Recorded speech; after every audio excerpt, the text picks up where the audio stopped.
Imagine this, if you will. India and Pakistan, two massive nations, essentially sharing the same lifeline, the huge Indus River system.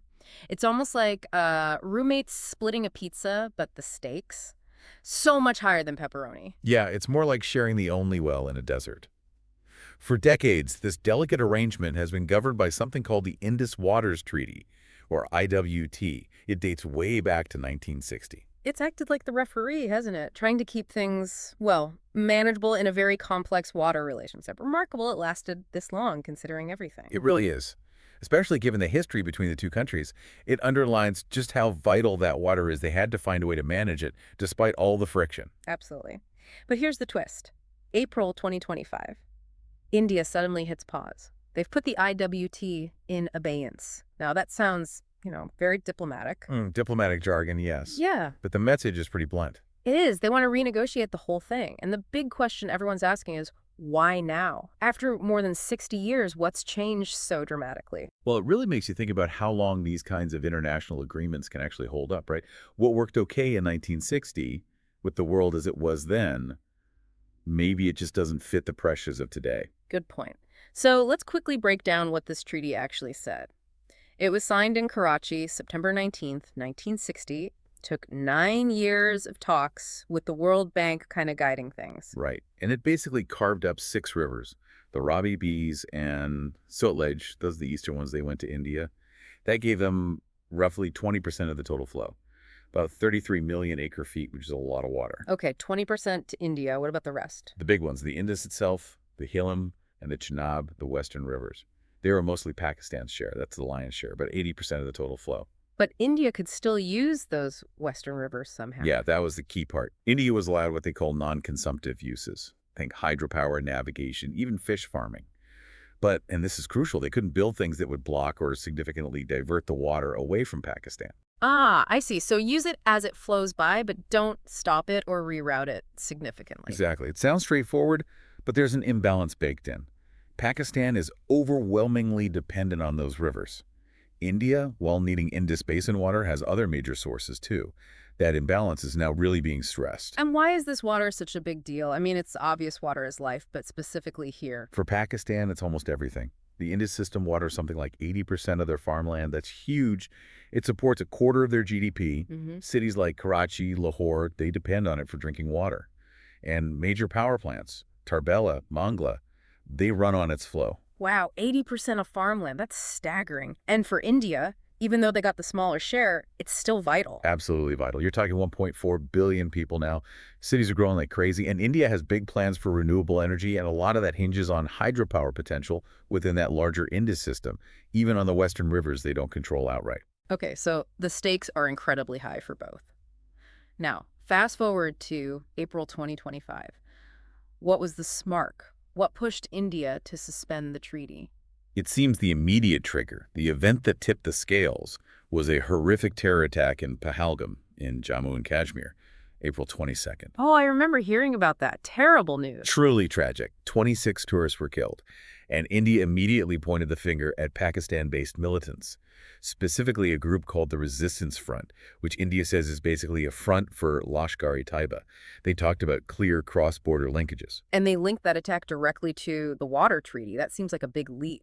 It does, but that's exactly India's argument. They're saying this kind of alleged state support for terrorism fundamentally violates the whole basis of the treaty, the spirit of cooperation mentioned right in the preamble. So not just a security issue, but a breach of the treaty's foundation. Precisely. India's Foreign Secretary, Vikram Misri, put it very bluntly. He said the IWT is essentially on hold until Pakistan credibly and irrevocably abjures its support for cross-border terrorism.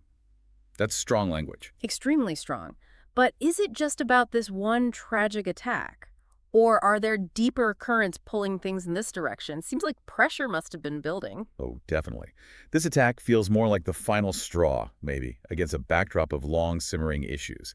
Think about the sheer numbers. Back in 1960, India had about 436 million people, Pakistan around 46 million. And now? India's 1.4 billion, Pakistan's over 240 million.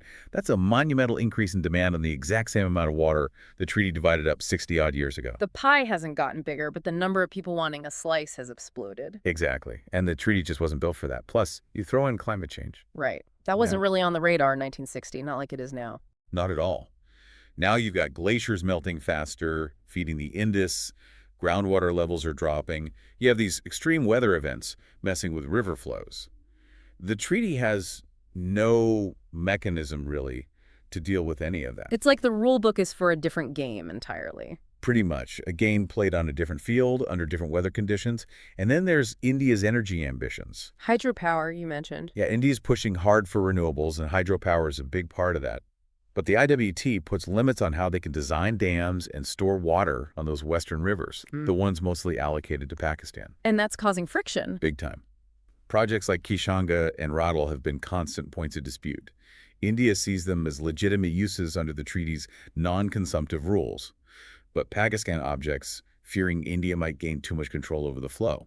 So Pakistan keeps objecting to these projects. Consistently. It goes way back. Salal, Baglihar, now Pakal Dul. Every major Indian project on the western rivers seems to face objections from Pakistan. From India's perspective, this probably feels like obstruction, causing long delays and frustration. You can see how that would build resentment over time, using the treaty's mechanisms to slow things down. Potentially, yeah. And let's not forget the geopolitics. Water, unfortunately, can be leverage. India is the upper riparian state here. The water flows from them to Pakistan. They have the upstream advantage. They do. And suspending the treaty could be seen as a way to, well, flex that muscle. Remind everyone who's upstream. Remember Prime Minister Modi's quote a few years back? The one about blood and water. Blood and water cannot flow together. Yeah. That sends a very clear message about linking security issues directly to water resources. It really ties it all together. The security concerns, the resource needs, the geopolitical positioning. It's a potent mix. Okay, so just to quickly map the timeline leading up to this suspension in April 2025, India had already asked to renegotiate before, right? Yes, twice formally. January 2023 and again in September 2024. They cited these changed circumstances, population, climate change, all the things we've discussed. And then what? Then, in August 2024, they sent a formal notice under Article 12 of the treaty itself, basically pausing the work of the Permanent Indus Commission, the body meant to handle routine cooperation and disputes. So they were already shutting down the normal channels before the attack. Seems that way. Setting the stage, perhaps. Then came the horrific Pahalgam attack on April 22, 2025. That appeared to be the immediate justification. And the consequences flowed quickly after that. Very quickly. High-level security meetings in India, the statement from the J&K Chief Minister Omar Abdullah condemning the attack, and then the decision. Suspend the IWT, close the Wagah-Atari border, and expel Pakistani diplomats. A rapid escalation. It paints a picture of a decision that maybe wasn't impulsive, but waiting for a moment. One could certainly interpret the sequence that way. Using the attack as the definitive point to act on pressures that had been building for a long time. Okay, let's flip the perspective. How did Pakistan react to all this? Predictably, I imagine? Predictably strong, yes. Prime Minister Shehbaz Sharif's office didn't mince words. They called the suspension an act of war. Wow, act of war. That's serious terminology. Extremely serious. They warned of a full-force response if India actually tried to stop or divert the water. And they retaliated too, suspending the 1972 Simla Agreement, which is another key bilateral pact, and closing their airspace to Indian flights. So, a significant counter-escalation. It shows just how existentially important this water is for them. Absolutely. The Indus isn't just a river for Pakistan. It's deeply tied to their national identity, their economy, their food security, just basic survival for millions. Any threat to it is seen as an existential threat, full stop. And if India did manage to significantly cut the flow, what would the actual impacts look like for Pakistan? You mentioned agriculture. It could be catastrophic. Agricultural Armageddon isn't too strong a term, potentially. Remember, 80% of their farmland depends on Indus water. That's 16 million hectares. Wheat, rice, cotton, sugarcane, they're staple crops. So drastically less water means Plummeting crop yields, Yeah. skyrocketing food prices, widespread hunger. There was that quote from a Pakistani farmer in one of the sources, wasn't there? something like if they stop water, all of this will turn into the Thar Desert, will die of hunger. Chilling. It really brings it home, doesn't it? Yeah. Beyond the politics, these are real people's lives and livelihoods on the line. And it wouldn't stop at the farms, right? Cities, too. Major cities, yes. Karachi, Lahore, Multan, huge population centers rely on the Indus for drinking water. Groundwater is already scarce in many areas. If the river supply dwindles significantly, you could see people forced to rely on expensive private water tankers. Imagine the chaos, the cost. A nightmare scenario for urban populations. And Yeah. power. The big hydropower plants, Turbela and Mangla, are crucial for Pakistan's grid. Less water flowing through those turbines means less electricity. That hits industries, homes, everything. Adding an energy crisis on top of a potential food and water crisis. Exactly. And all of this feeds into the broader economy. Agriculture and hydropower are huge chunks of Pakistan's GDP. Disrupting them could destabilize an economy that's already facing significant challenges, especially as Pakistan is technically one of the most water-stressed countries already. It sounds truly dire. But we should add a note of caution here. Can India actually just turn off the tap tomorrow? No, not really. That's important context.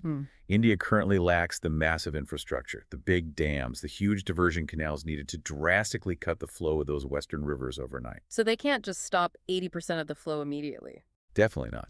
Estimates suggest their current capability to reduce the flow might be somewhere in the range of 5%, maybe 10%, through existing infrastructure management.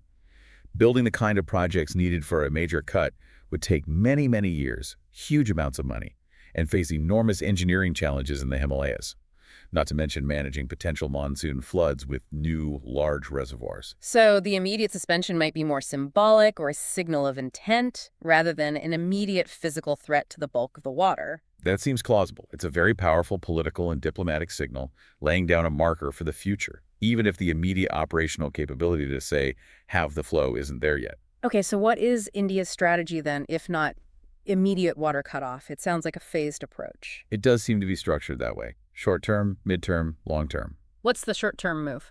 The first step we saw was stopping the routine sharing of data, water flow data, flood data.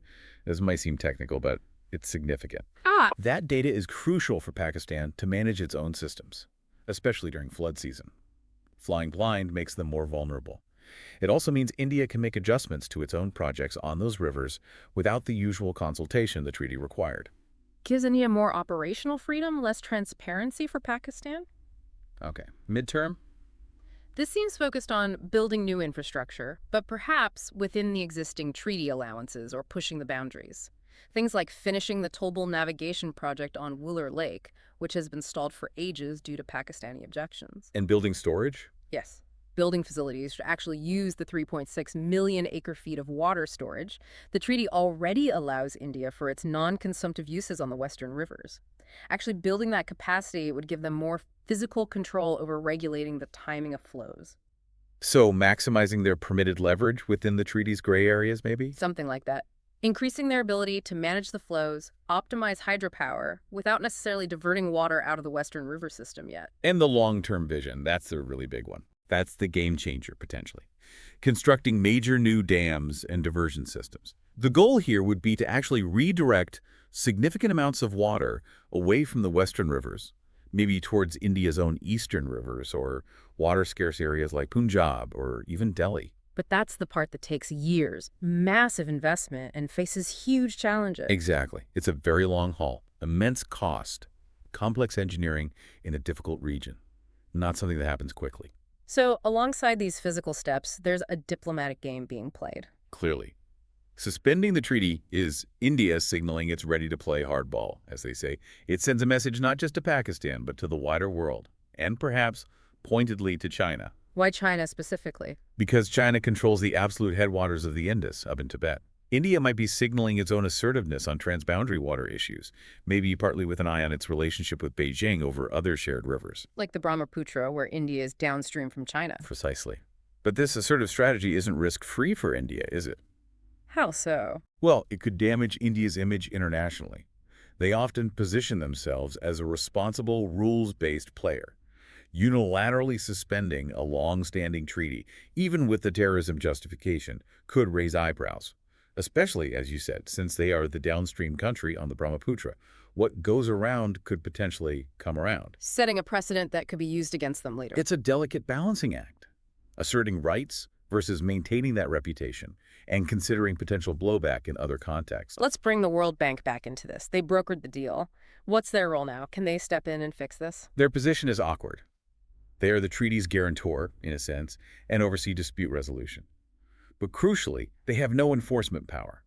They can't make India stick to the treaty or participate in processes if India refuses. So Pakistan can appeal to the World Bank, but the bank can't force India's hand. Essentially, yes. The bank can offer mediation, maybe send observers if Pakistan requests it, try to facilitate dialogue, but they can't compel compliance. What about other options for Pakistan, like the International Court of Justice? They could try that route, potentially. Yeah. But the IWT itself doesn't actually have an exit clause or rules for suspension. So the legal basis for challenging a unilateral suspension is murky. International law on this isn't perfectly clear-cut, and even if they got a ruling, enforcing it against a major power like India would be another huge challenge. And the treaty's own dispute steps are blocked anyway. Right. Since India paused participation in the Permanent Indus Commission back in 2024, the built-in mechanisms, the neutral expert stage, the court of arbitration stage, they're effectively unusable right now. The tools designed to resolve disputes are offline. It really highlights the limits of international agreements when one party decides the rules no longer apply or need changing. It certainly does. It underscores the reliance on good faith and continued perceived mutual benefit for these treaties to function effectively long-term. So, looking at the bigger picture, what does this whole situation tell us? Well, it starkly illustrates how water is becoming, or perhaps always has been, a critical geopolitical chess piece, especially in water-scarce, politically tense regions. And the China angle looms large. It does. China's upstream position on the Indus and its own dam building on rivers like the Brahmaputra that flow into India creates this complex regional dynamic. Actions on one river could have ripple effects or trigger reactions on others. It's a web of interconnected water dependencies and potential leverage points. And amidst all this strategy and geopolitics, the potential human cost for ordinary Pakistanis remains immense. Absolutely. We can't lose sight of that. Food security, drinking water, livelihoods for millions are potentially at stake. India also faces hurdles, though. Building massive infrastructure in the Himalayas isn't easy. Technical challenges, environmental concerns, potential local opposition in places like Ladakh. Definitely. It's not a simple matter of deciding to divert water. The practicalities are formidable. And layered over everything is climate change. Yes. Whatever happens with the treaty, both countries face a future where the Indus system's flows are likely to become less reliable, more extreme. Climate change is a threat multiplier here, making cooperation potentially more crucial, yet perhaps harder to achieve. So wrapping this deep dive up, we have this treaty, the IWT, that was a landmark achievement, incredibly resilient for decades. It really was. But now it's under immense strain from terrorism, population growth, climate change, energy needs, geopolitics, a perfect storm almost. India's move to suspend it is a huge step diplomatically, but as we discussed, the immediate ability to cut off massive amounts of water might be limited by infrastructure. Right. It feels like more of a declaration of intent right now, a signal that the old rules are off the table, rather than an imminent physical water blockade, though the potential exists down the line. For Pakistan, the reaction is understandable alarm given their dependence. The potential consequences for them are severe, even existential. Absolutely. The stakes couldn't be higher for Pakistan. So, where does this leave things? Is renegotiation the only way out? It seems the most logical path, perhaps the only viable one long-term, short of conflict. But getting there will be incredibly difficult. It'll be a long, complex, probably very tense negotiation. Rebuilding trust seems like the biggest hurdle. Exactly. Trying to update a 1960s treaty for 21st century realities, climate change, vastly larger populations, different energy needs, requires immense political will and, yes, some level of mutual trust, which seems pretty scarce right now. It really makes you pause and think, doesn't it, about the future of sharing water, not just here, but globally. As resources get tighter, as climate change bites harder, as populations grow, are we going to see more situations like this? That idea of water wars always sounds a bit sci-fi, but... But the pressures are real. How nations handle these shared, essential, and increasingly stressed resources like water in the coming decades. That's going to be one of the defining challenges, you'd have to think. Something to keep a very close eye on, not just in South Asia, but everywhere.